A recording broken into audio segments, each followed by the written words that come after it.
napagkasunduan na natin, hindi lang natin ginagamit. Yung hotline, di ba? Di ko maalam kung kapag meron tayong reklamo, kung nagagamit yung hotline, parang in theory nandyan yan, pero mas mabuti pang batikusin ng mga spokesperson ng kung sino-sino ang China kaysa ginagamit ang hotline. Sabi dito, sabi niya ni Marinel Macyon, kaso di mo alam kung kailan ka maniniwala kay BBM. Dami niyang binibitawang salita na di naman niya ginagawa. Yes. Ito sabi ni Marinel, ha? Naiintindihan ko po kayo, Marinel, no? So, hindi talaga natin alam kung kailan tayo maniniwala kay BBM sa dami niyang binitawang salita. Tama po. Kaya nga ang binanggit ko sa inyo, nakatingin ako kay PRRD. Diba? Kaya nga yun ang binanggit ko, it doesn't matter na kung totoo yung sinasabi niya or hindi. Hindi sa pagiging panatiko ako kay PRRD, pero pagdating sa politika, I know, master yan. Master tactician yan si PRRD. Naiintindihan niyo po ibig ko sabihin? So, kung totoo man ang sinasabi ni BBM or hindi, hindi na masyadong mabigat. Kasi ang titingnan ko, ano ba ang ginawa, ano ba ang cue ni PRRD sa atin regarding kay BBM? Naiintindihan niyo po? Kasi alam ni PRRD yung ginagawa niya. So kung yan ay style niya or tactic niya or hindi natin alam or honestly talagang okay siya kay BBM ngayon, hindi natin alam. Pero isang sign po sa akin yan that I will take the cue from PRRD. Just like before. Hindi po ako nagbabago. Just like before. Hindi kami sumunod dito sa Uniteam. Naintindihan nyo na po. Kasi nga, kung pagdating sa politika, malalim si PRRD.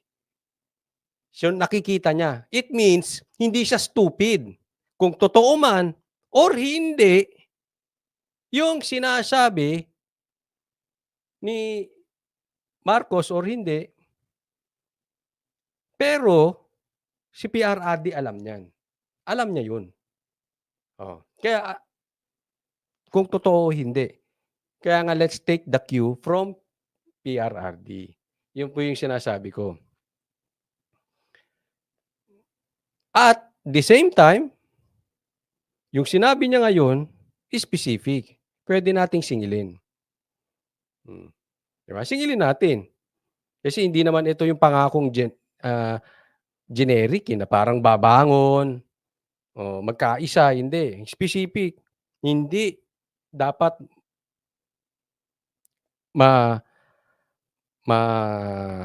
ma-impeach si Sara. Maliwanag yun. Tuloy tayo. Alam niyo po sa relasyon, sa diplomasya, hayaan niyo na sila ang mag-usap. Kayong mga spokesperson, manahimik muna kayo dyan. Attorney, ano naman ang masasabi mo dito sa recent trip? Parang ngayong gabi yata babalik na sa bansa si PBBM and meron siyang mga usap. Pero kapansin-pansin na meron mga analyst or mga critic na yung pakikipag-usap natin sa China, doon sa US, parang hindi naayon sa protocol ba yun? Or parang super sideline na ba talaga sa APEC at hindi na plano? Pero yung best friend BFF daw natin na US, parang grabe yung pag-welcome sa China. Chinese president. Umiiyak ngayon ang magpinsan. Patay tayo. Gusto natin makipag-gera, pero inasa natin makipag-gera, nakipag-batil. Huwag naman kayo umiyak. Kayo talaga. Mabuti po yan na magkaroon ng mahusay na relasyon doon sa dalawang pinakamalakas na bansa sa daigdig ngayon. Dahil ang lakas po nila ay nakasalalay sa isa't isa. At kapag sila'y parehong malakas din po tayong mga mas maliliit na ekonomiya na nakasandal sa kanilang ekonomiya. Huwag na po kayo umiyak. Panandalian nyo lang po yan. Anyway, pwede nyo pa naman bayaran yung mga binabayaran ninyo para gawing demonyo ang China. Ginagawa nyo naman po yan kayo naman. Pero, ang katotohanan, pati po si President Biden, inamin niya na kinakailangan maging mas mabuti ang relasyon ng China at ng Amerika. Yun, maliwanag yun. Oh. Sabi ni Biden, President Biden at President ng China, no, sinabi ni Biden, kailangan magkaroon sila ng magandang relasyon ng China. Sabi ng Presidente ng Amerika. So, ngayon, Biden, pro-China ka. Amerika, ang mga kano, pro-China. Ang sarap tawanan nitong mga to. Ha? Samahan ninyo ako, tawanan ko na 1 kilong isang tuwa. 1 kilong isa't tuwa itong mga dilawan. Etong sigaw ng human rights. Etong sigaw-sigaw ng ICC. Etong sigaw ng mga pro-China kayo. Eh di bumalik sa inyo mga animal. Si Biden nakipagkita. Inamin. Pro-China ka, Biden. Makabayan Black, kamusta na? Ay, kamusta na ang script ng mga dilawan? Oh, tatawag pa kayong tae. Kayo, dilawan tae. Basag ang script nyo. Dati, tawag nyo sa amin, pro-China. Oh, yung mga loyalista, tawag sa amin, pro-China. Eh, nakipagkita si Marcos. Marcos, pro-China. Eh, nakipagkita rin si Biden. Biden, pro-China. Oh, kita nyo kayo. Ito Ito ang bagay. Eh, serious na tayo, serious. Hindi, natatawa ko sa mga dilawan. Basag na basag sila dito. Ito, serious Hindi natin pwedeng ikahon ang mga bagay-bagay. Ikaw, pro-China. Ikaw, ano ka? Meron pang iba, meron pa ako nadidinig. Ikaw, Makatito, Vic and Joey. Ikaw, mga pang-generic itbula. May ganon. Huwag po natin ikinakahon ng tao. Kayo dilaw. Kayo pula. Kaya ako di ko sinasabing, may bantag vlogger. Hindi po. Magkaibigan kami ni Bantag. Pero pag may mali siya, sasabihin ko. At pag may mali ako, sasabihin niya. Hindi pwedeng bantag vlogger ako. Hindi pwedeng oo lang din siya ng oo sa akin. Hindi ko sasabihin DDS vlogger ako. Hindi rin ako dilawang vlogger. Hindi rin ako pulawan vlogger. Huwag po natin kinakahon ng tao. Kasi kung ganyan ang mga perception nyo, yari kayo. Di sumoplak sa pagmumukha nyo. Para kayong mga, sabing, pinutukan kayo sa mukha. Di ba? Amerika pro-China. Kasi, pag kinahon nyo ang isang tao, pag kinahon nyo ang isang bagay-bagay, mababaw kayo. Mababaw. Hindi pwede. Hindi. Basta tayo. Magkasama. Galit tayo dyan. Nagtatanim lang kayo ng hatred. Hindi kayo para sa bayan. Para kayo sa sarili nyong agenda. Para kayo magtanim ng galit. Basta tayo ha? Tayo. Kunwari lang to, kunwari. Tayo. Galit tayo kay Boss Dada. Tayo. Galit tayo kay Banat Bay. Hindi ganun. Miss tayo. Dapat, love natin si Boss Dada. Hindi ganun. Tayo. Love natin si Banat Bay. Hindi rin ganun. Tama si Garski, kampi-kabihan. Hindi. Depende yan sa issue. Agree ka sa kanya, so be it. Ngayong meron siyang issue, hindi ka agree, di so be it. Bukas ayos pa rin kayo. Di ba? Kasi merong hindi pagkakasunduan ng Amerika at US. Tandaan po natin ito Pero wag natin kakalimutan. Above all else, ang importante, walang gera. Kung kinakailangan, kainin mo yung pride mo, kainin mo yung agenda mo para sa mas malawak at mas papakinabangan ng iyong bansa, doon ka. Huwag yung basta ako galit sa China kasi US ako. Ako China, galit ako sa US. Sino? Sige, pag naggera, pare-parehas kayong talo. Pare-parehas kayo may patay, pare-parehas tinamaan ang ekonomiya ninyo. Eh, coach, agree ka ba sa ginawa ni Biden? Ay, siyempre! At all cost, ayoko ng giyera. Huwag po nating kinakahon ng mga bagay. Ang importante, let's try to compromise para sa ikakabuti ng mas marami. Huwag tayong makipagtigasan. Naku, masayang-masaya, nagkita yung dalawa. Mas makikinabang ang buong mundo sa pagkikita nila. Kaysa tayo, alam mo ang problema sa atin? Tayo pa, hindi naman lahat. Tayo, hindi kayo, hindi ako. Kayo pa ang nagpapainit ng sitwasyon. Hindi! Gera tayo sa China. Hindi! Huwag tayong papahapi. Tanga. Imbis na natutuwa kayo na nag-aayos para walang gulo, gusto nyo pa ng away. Kala nyo naman susugod. And I'm very, very happy to this. Magkasundo. Ngayon, anong issue? Sino may kasalanan? Wala na akong pake. Ang importante, magkaayos. Huwag na magpataasan ng ihi. Kaya, again, wag nating ikinakahon ng mga bagay-bagay. Let's be matured. Let's act our age. Hindi pwedeng ito. Hindi tayo bata na, kampi-kampihan tayo. Ito. Basta galit tayo kay galit tayo diyan kay kay Gina Mix Videos Oh my God. Ano yan? High school? Hindi, siya kanibasa ko eh. Oh. Bakit? Sa panahon na, ayun, parang pinabayaan na niya yung Ukraine. Binuyo na biyo. Lumabang ka, suportado ka namin. Ngayon, ay, wala na kaming pera. Sorry, dyan ka na. Tsaka hindi kasama sa budget. Diba? At hindi kasama sa budget talaga. Tapos ngayon, pumunto kang Israel akala nila, palibasa, suportado nilang solid ang Israel, makikinig. Itigil mo muna yan, nang tayo naman ay makapagbigay ng humanitarian assistance. Hindi siya pinansin. Ayan, Garsky, parang cancel culture. Di ba? Oo. Kaya ako, minsan, kahit halimbawa, meron silang kaaway. Hindi ako nakikita nyo ba ako nakikisaw-saw? Hindi. Lang ako.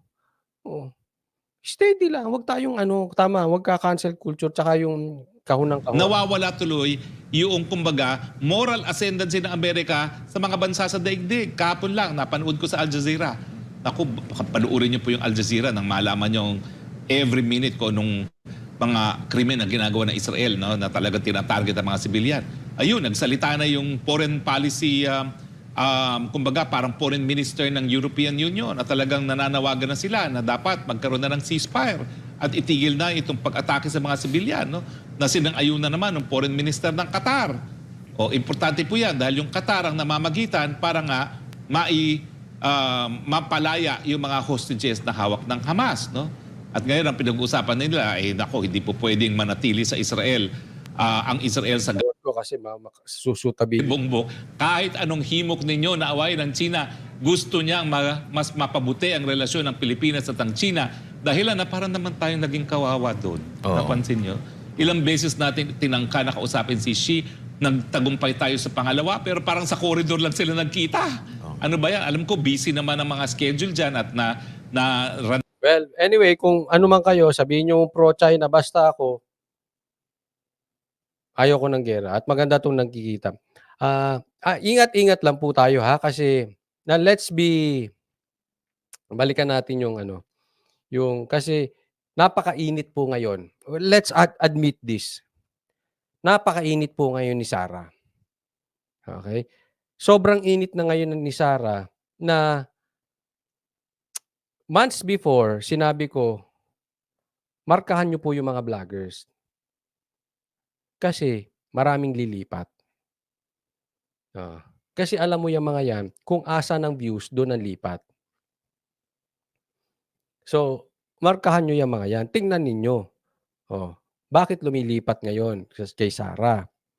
Diba? Na dati naman, hindi naman. Marami pong manggagamit at maraming makikisawsaw. Be very observant to this. Kung tutuusin nga, tingnan nyo. Ultimo, yung mga TBJ vloggers. Oh, yung mahilig sa itbulaga. Oh, yung iba doon, bumabalik na konti-konti. Bakit? Mahina na eh. Eh sino malakas ngayon? Sara. So, sausaw sila ngayon. Di ba? Pansinin nyo yan. Yung mga ibang mga ano dyan, yung sasabihin, ay,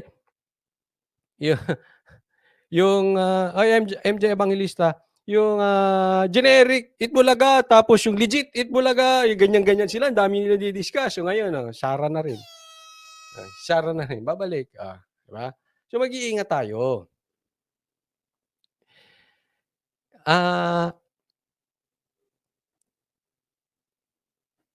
Pero dati political vloggers. Kung concern yun sa bayan, hindi yun naging tapos ngayon mahina, babalik, di ba? So, be very observant. No, bagamat hindi natin nilalagay sa kahon. Pero titingnan nyo, teka muna, ano ba talaga ang issue ngayon? Ang issue, kung ako tatanungin, wag tayo sa gera. Ganun lang yun. And let's take the cue from Tatay Diggs. Kasi, kung kayo ay tunay na DDS, alam nyo, ayos ang diskarte ni PRRD. Naiintindihan niya ano ang ikakabuti ng mas marami. Alam niya. Naniniwala ba kayo na hindi tanga si PRRD? Kung naniniwala kayo doon, again, hindi ko sinasabing perpekto pero kung naniniwala kayo kay PRRD na hindi tanga, respeto nyo yung ano niya, yung kung ano yung strategy, makikita nyo naman makikita nyo sa bunganga. Saan ba niya tayo dinadala? Pansinin nyo yung dati, yung una, relax lang siya Politika po to. Tatandaan po natin, bagamat hindi trapo si Tatay Diggs, hindi po siya traditional politician, pero politiko pa rin. Alam niya kung ano yung dapat. Kumbaga sa boxing, alam mo kung kailan ka mag-i-straight, kailan ka mag-hook, o kailan ka atras-atras. May panahon, hindi laging atake. Pag atras. Pag Sabi ni Hinan Smart, mangmang mga galit sa China. Correct, oo. MJ Evangelista, gera, wala pang 5 minuto, kaya tayong pulbusin ng kalaban. Correct. Norma Jalaba. Correct. Ito maganda to sinabi nino. Make love, not war. Oh, yun. I'm a lover, not a fighter. Ganoon. Huwag tayo yung Basta tatandaan natin, hindi po ito grupo-grupo, ganyan-ganyan, tapos kakansilin natin, tapos pala-desisyon na tayo, ikinahon mo na yung tao.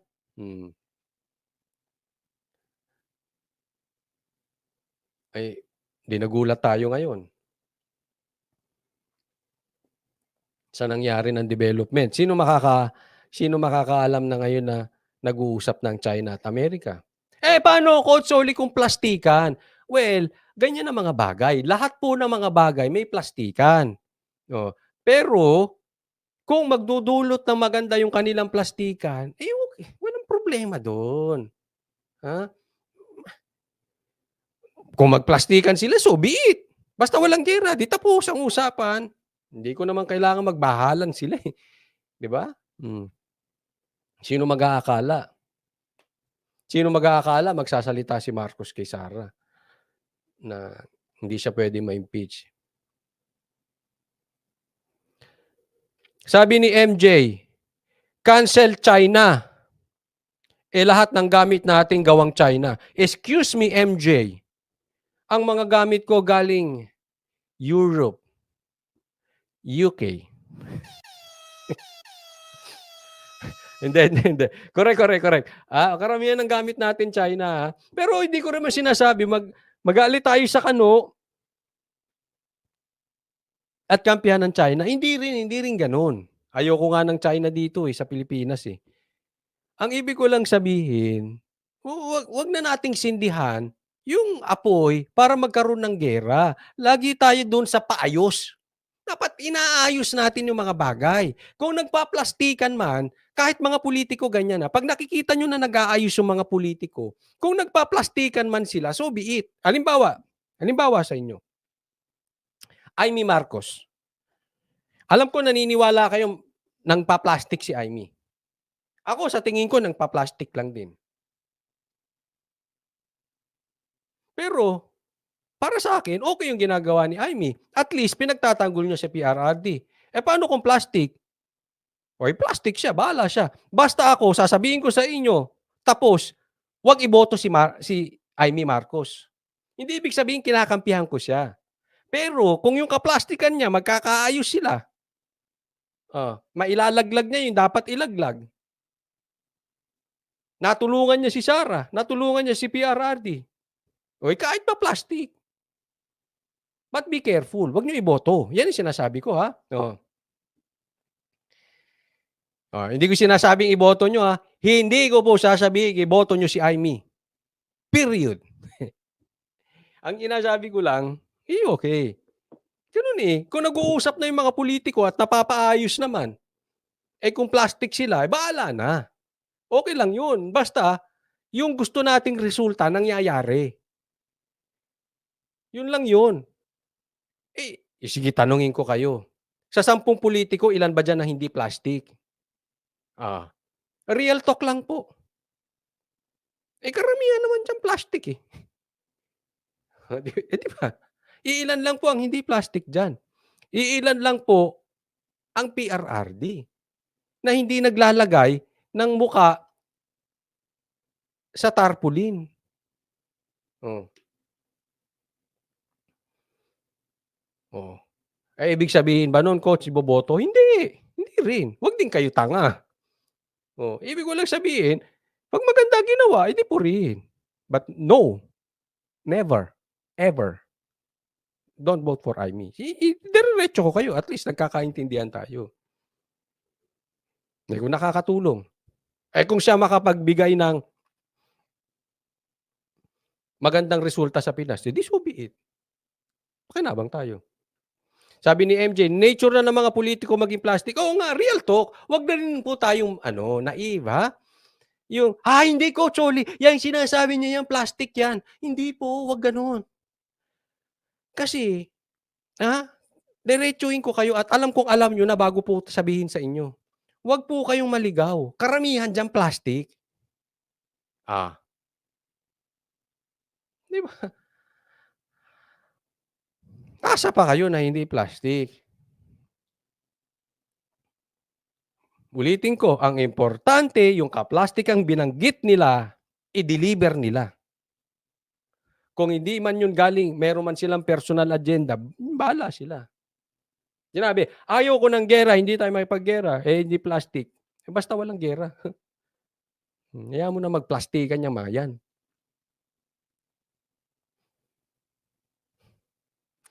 Dali, yung iPhone 15 made in China nga, eh. Oo, yung karamihan ng gamit natin, made in China. Tingin kayo? Tingin kayo aircon. Tingin kayong TV. Tingin kayo lahat. Kahit iMac tingin ka, China yan. That's politics. O yan, sabi niya. Correct. Rowena Cruz, correct. Wag ipare si VP Sara kay Senador Imee. Tama na, wag na pabudol.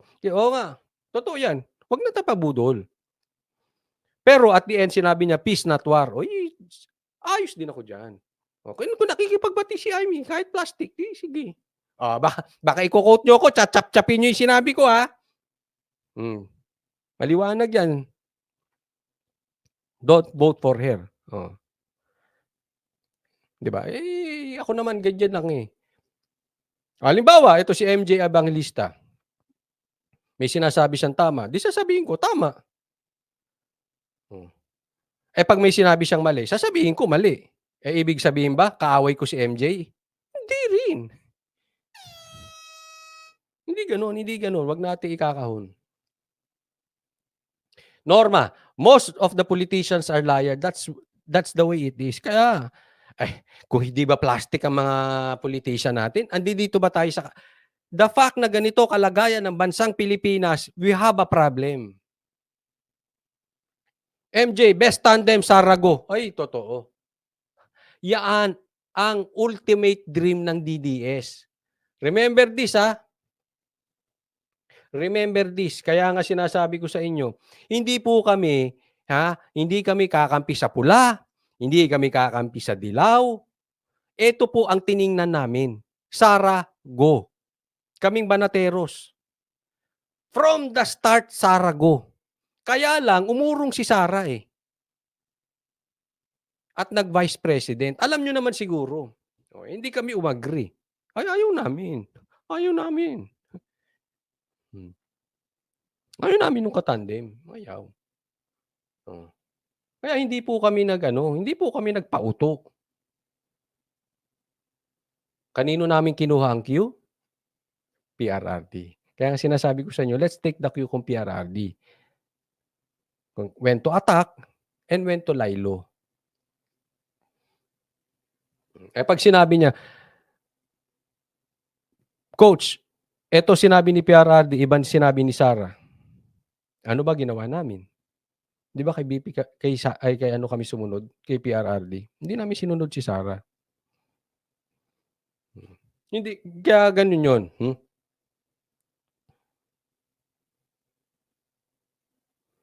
Ibig sabihin ba, Coach Oli, kahit maganda sabihin ni Boss MJ Evangelista, di mo siya iboboto? Depende sa resibo, Bright Naria. Nasa resibo yun. Hindi yung sasabihin. Yung resibo. Kasi, maganda yung sinabi ni Bright Naria. May connection din yan. Pag may sinabi yan, ang singilan yan, nasa eleksyon. Lagi ko sinasabi, yaan ang panahon natin makaganti sa mga politiko pagdating ng eleksyon. Yung sinabi ba niya, nagkatotoo. Kahit yung sinabi niya kaplastikan, pero nagkatotoo, okay yun. Boto natin. Ay, hindi nagkatotoo. Kaya ako wala sa tao. Sabi ko nga sa inyo, di ba? Ano advocacy ako? Kung kontra-durugista, kahit si Delima pa yan. Halimbawa, si Delina talagang seryosong pinaglaban. Kailangan may drug test sa lahat. Talagang kumontra sa droga. Susuportahan mo si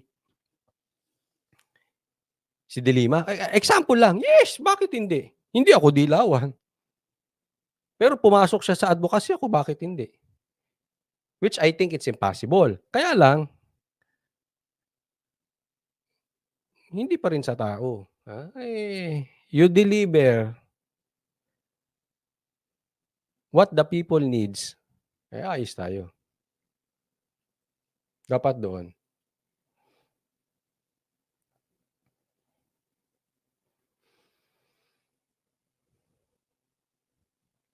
Sana nga matuloy, no?